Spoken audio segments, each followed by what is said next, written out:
Hi friends, இன்றைக்கி வந்து பார்த்திங்கன்னா நம்ம கறவை மாடுகளுக்கு எப்படி தண்ணீர் வைக்கங்கிறத பற்றி இந்த வீடியோவில் பார்க்கலாம்.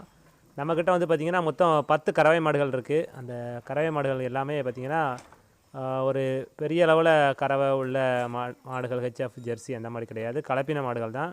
அதற்கு எவ்வாறு நம்ம தண்ணீர் வைக்கங்கிறத பற்றி இந்த வீடியோவில் பார்க்கலாம். ஃபஸ்ட்டு வந்து பார்த்துட்டிங்கன்னா ஒவ்வொரு மாட்டுக்கும் செப்பரேட்டாக தனித்தனி டவியில் வந்து தண்ணீர் வைப்போம். அது மாதிரி பார்த்துக்கிட்டிங்கன்னா பெல்லட்டு குச்சி புண்ணாக்கு ஒரு பக்கம் அளவுக்கு, அது போக பார்த்துக்கிட்டிங்கன்னா கோதுமத்தோடு ஒரு 3/4 கிலோ.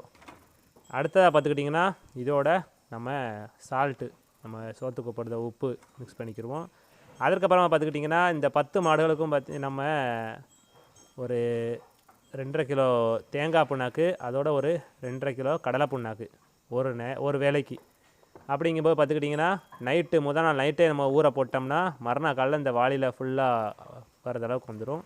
அதில் வந்து பார்த்திங்கன்னா ஒவ்வொரு மாட்டுக்கும் இது போல் நம்ம சின்ன கப்பு இருக்கும். அந்த கப்புட்ட அது மாட்டோட கறவைக்கு ஏற்ப 1 கப்போ அல்லது 1.5 கப்போ அளவுக்கு நம்ம அந்த புண்ணாக்கில் ஊற்றிடும். மொத்தத்தில் பார்த்துக்கிட்டிங்கன்னா பெல்லட்டு, கோதுமத்தோடு, அதோட இந்த தேங்காய் கடலை புண்ணாக்கு மிக்சிங்கு, இதுதான் மாடுகளுக்கு. அடுத்ததாக பார்த்துக்கிட்டிங்கன்னா மாடோட தண்ணீர் குடிக்கிற அளவுக்கு ஏற்ப சில மாடுகள் அளவாக அதிகமாக குடிக்கும், சில மாடுகள் குறையாக குடிக்கும்.